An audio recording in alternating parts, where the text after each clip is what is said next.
प्यारे मित्रों, एक मित्र ने मुझे लिखा कि महाकुंभ में जो ममता कुलकर्णी जी को ये महामंडलेश्वर बनाया गया, इसके ऊपर मेरे क्या विचार हैं। तो मैं थोड़ा सा सोचता रहा कि इसके बारे में बोलूं कि नहीं। ठीक है, आज बोलता हूं। एक छोटी सी कहानी से मैं शुरू करूंगा, आपको थोड़ा सा फ्लैशबैक में लेके जाऊंगा। जैसे हमारे जिंदगी में बड़ा एक स्थान है बॉलीवुड की फिल्मों का। बॉलीवुड की फिल्मों में हीरो की कहानी को बताने के लिए फ्लैशबैक सुनाते हैं। जब पाकीज़ा फिल्म रिलीज हुई थी, उससे भी पीछे आप जाएं, आप अपने घर में अपने बड़े बूढ़ों से चेक कीजिएगा, बात करके इस बात को कंफर्म कीजिएगा। हमारे गांव में, शहरों में, गांव के बाहर, शहर के बाहर एक मजमा लगता था, एक काफिला आके ठहरता था, जिनको नौटंकी वाले, नाचने गाने वाले हम कहते थे। आप अपने घर में बुजुर्गों से, बड़े लोगों से, बूढ़ों से पूछेंगे तो आपको पता चलेगा। उनका जो निवास स्थान है, उनका जो ठहराव है, वो गांव के बाहर हुआ करता। गांव के बाहर होने का मतलब है कि वो गांव के अंदर नहीं रुकेंगे। गांव के बाहर वो कुछ समय के लिए उनको एक पड़ाव दे दिया जाएगा। अब वो नौटंकी करेंगे, नाच करेंगे, लौंडा नाच करेंगे। कौन कौन सा मैं नाम नहीं जानता हूं ज्यादा। मैंने कानपुर के एरिया में एक कृष्णा का नाम बहुत सुना है। एक हमारे मित्र हैं, वो कानपुर के हैं। उनसे मुझे पता चला कि वहां पे एक कृष्णा करके बहुत मशहूर एक नाचने वाली और गाने वाली थी। वो नाचना और गाना दोनों करती थी, और वो ये बताते थे कि उसका जो गाना है वो कृष्ण के विरह के गीत गाया करती थी। उसका गाना इतना भावपूर्ण था, इतना प्रेम में और भाव में डूबा हुआ था कि उसको गाते गाते दुख भरी, दर्द भरी हिचकी आती थी। तो उस हिचकी का वो वर्णन चौधरी साहब ऐसे करते थे, स्टेज पे कृष्णा को हिचकी आई है तो हमारी सांस रुक जाती थी। इतना ज्यादा वो डूब के विरह के गीत, मीरा के गीत, भजन गाती थी। वो कृष्ण के प्रेम के गीत गाती थी। अब धीरे धीरे समय बीतता गया होगा, और धीरे धीरे इस तरह के धार्मिक नाच, विरह के गीतों, भजनों की जगह धीरे धीरे अश्लील महफिलों ने, नाच गाने ने, और मैं ज्यादा शब्दों का इस्तेमाल ना करूं तो अच्छा है, मेरे ख्याल से हमारे समाज में अश्लीलता की जगह थी, पहले भी थी, अश्लीलता थी, लोग अश्लील थे, इस तरह की बातें करते थे। लेकिन अभी आप थोड़ी देर में समझ पाएंगे कि मैं ममता कुलकर्णी के मामले में ये कहानी क्यों सुनाने लगा। तो वो लोग जो इस प्रोफेशन में थे, जो ये काम करते थे, जो ये नाचना गाना, ढोलक बजाना, या उनके जो साजिंदे, उनके साथी, कोई मुनादी करेगा, कोई नाचेगा, कोई टेंट लगाएगा, जो भी वो पूरा कुनबा परिवार, उसको काफिला कहें, उन लोगों को गांव के भीतर बसने की इजाजत नहीं थी। मोस्टली, ज्यादातर, यानी कि वो आएंगे, ट्रैवल करेंगे, पड़ाव डालेंगे गांव के बाहर और अपना नाच गाना करेंगे कुछ दिनों के लिए, 10 दिन के लिए, 20 दिन, महीना भर, जो भी करके, और फिर विदा हो लेंगे। गांव के भीतर, गांव के घर में उनको प्रवेश नहीं मिलेगा। यानी कि वो हमारे गांव की, हमारे समाज की मुख्य धारा से अलग लोग थे। वो लोग हमारे गांव में, हमारे घरों में, हमारे खानदानों में, हमारे कल्चर में, हमारी संस्कृति में, हमारे परिवारों में शामिल नहीं हो सकते थे। उनके साथ किसी तरह का संबंध होना, कोई रिश्ता होना तो बहुत दूर की बात है। उनके साथ मेल जोल भी जो है वो भले घर के लोग नहीं करते थे। हमारे गांव में एक बुजुर्ग, हमारे पड़ोस में दादी थी हमारे पड़ोस में। तो एक दिन टीवी पे मैंने गाना चलते हुए सुना। पाकीज़ा फिल्म का गाना है, मीना कुमारी की फिल्म है। उसका गाना था, इन्हीं लोगों ने ले ली ना दुपट्टा मेरा। अब उन्होंने मुझे ये बताया कि इस गीत पे एक किस्म का सामाजिक बैन लग गया था जब ये गाना आया था। 1960-70 के आसपास की फिल्म है, और उस वक्त इस फिल्म के ऊपर बैन लग गया था। इतनी ज्यादा इस फिल्म को सामाजिक बहिष्कार का सामना करना पड़ा, सिर्फ इस वजह से कि मेरी ना मानो बजजवा से पूछो, मेरी ना मानो सिपहिया से पूछो, जिसने अशरफी गज दीना दुपट्टा मेरा, इन्हीं लोगों ने ले लीना दुपट्टा मेरा। दुपट्टा ले लीना से कुछ और भाव युवा जो हैं वो दर्शक निकाल सकते हैं। जो देखने वाले युवा दर्शक हैं वो दुपट्टा ले लीना से कुछ और ना मतलब निकाल लें, कोई और सेंसुअस मीनिंग ना निकाल लें, इसलिए इस गाने को बहिष्कृत किया गया था, बहिष्कार इसका किया गया था।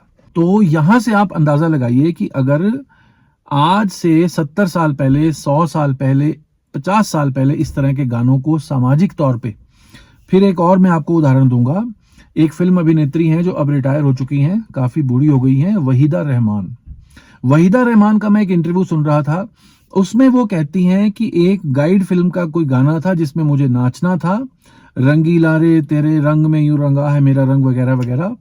उसमें सेंसर बोर्ड इतना स्ट्रांग था उस वक्त कि उन्होंने एक मेरी लुक को, जिसमें वो दिखाते हैं कि नायिका ने शराब का सेवन किया हुआ है, और एक मेरी लुक को सेंसर बोर्ड ने कट लगाया, काट दिया। क्यों काट दिया? क्योंकि उसमें नायिका थोड़ी सी सेंसुअस नजर आ रही है, थोड़ी सी मादक नजर आ रही है, थोड़ी मादकता के रस में सराबोर नजर आ रही है। ये कितनी बड़ी बात हो सकती है कि फिल्मों में उस वक्त, आज से 40-50 साल पहले, हमारे समाज में नाचने वालों, गाने वालों का रुतबा, उनका कोई रुतबा नहीं था, और वो गांव के बाहर रुकते थे। उनको घरों में आना तो बहुत ही दूर की बात है, उनको गांव के अंदर भी अच्छे से सम्मानजनक तरीके से प्रवेश उनको नहीं था। तो आप शायद मेरी बात समझ रहे हैं मैं कहां आपको फ्लैशबैक में क्यों लेके गया हूं। इसके बाद फिल्मों ने दौर शुरू किया। मैं नाम नहीं लेता हूं, हमारे फिल्म इंडस्ट्री के बहुत बहुत बड़े शोमैन कहे जाते हैं, जिनका सारे संसार में नाम है, जिनके नाम पे अवार्ड बने हुए हैं। उनके पिताजी से कहानी शुरू होती है, उनके भी शायद पिताजी होंगे, कोई भी होंगे। पहली जो मूक फिल्म है आलम आरा से शुरू करके, शायद पहली बोलने वाली फिल्म थी आलम आरा, वहां से आप शुरू कीजिए तो आज ये यात्रा धीरे धीरे धीरे धीरे धीरे धीरे धीरे वो शब्द, धीरे धीरे वो गालियां, धीरे धीरे वो बातें जो हमारे सभ्य संस्कृति में, हमारे सत्य सनातन धर्म में, जिनके बारे में सोचना भी युवाओं के लिए और सभ्य लोगों के लिए, शरीफ लोगों के लिए मुश्किल था, अब वो धीरे धीरे गालियां फिल्मों में आने लगती हैं। मैंने आपको फ्लैशबैक कहानी उन नाचने गाने वालों की, गांव के बाहर जो रहते थे, इसलिए सुनाई है ताकि आप सिर्फ 150-200 साल में क्या तूफान आ चुका है हमारी संस्कृति में, आपको ये आइडिया हो। अब कुछ लोग मेरे को कमेंट्स में बोलेंगे जी आप आलोचना बहुत करते हैं, आप नेगेटिव बहुत बोलते हैं। मेरे एक दो जानने वाले हैं, वो मेरे किसी भी कमेंट को बोलते हैं कि वो नेगेटिव है। फिलहाल मैं ये कहानी पूरी करता हूं। तो ममता कुलकर्णी को महामंडलेश्वर बनाने का इस पूरी कहानी से क्या संबंध है आखिर? आप ध्यान करिए कि वो समय जब धीरे धीरे फिल्मों में इस तरह के सीन आने लगे, एक गाना था जिसको पद्मा खन्ना के ऊपर फिल्माया गया था, उसमें काफी सीनियर एक्टर ने भी रोल प्ले किया था, मुजरे जैसा गाना था, हुस्न के लाखों रंग, कौन सा रंग देखोगे।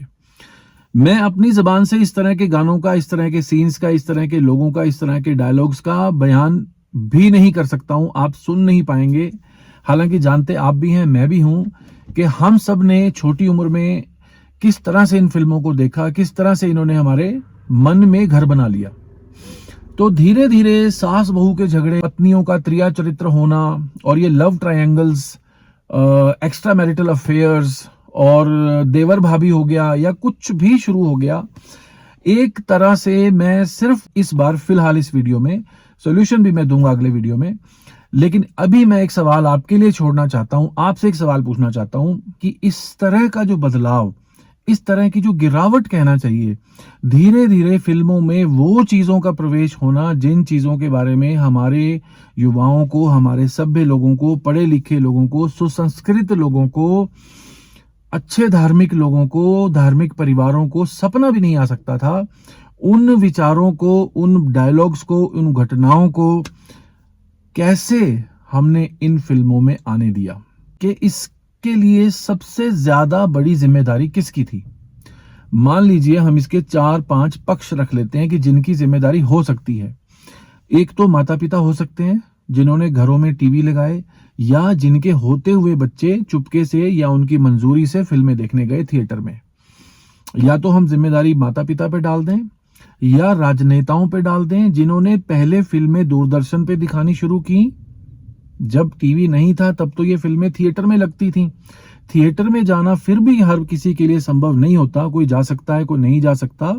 बच्चे जाते थे तो पकड़े जाते थे, इसलिए वो नहीं भी जाते थे, ज्यादातर बच्चे नहीं जाते थे। जब टीवी घरों में आ गया तो दूरदर्शन पे ये फिल्में जब आने लगी, मुझे अच्छे से याद है, हम बहुत छोटे थे, किसी पड़ोस के घर में जंगली फिल्म देखकर आए थे और जंगली फिल्म में देखकर हमने वो गाना, जब मैं घर वापस आया तो मैं वो गाना गा रहा था, एहसान तेरा होगा मुझ पर, दिल कहता है वो कहने दो, मुझे तुमसे मोहब्बत हो गई है, मुझे पलकों की छांव में रहने दो। बहुत बहुत धन्यवाद।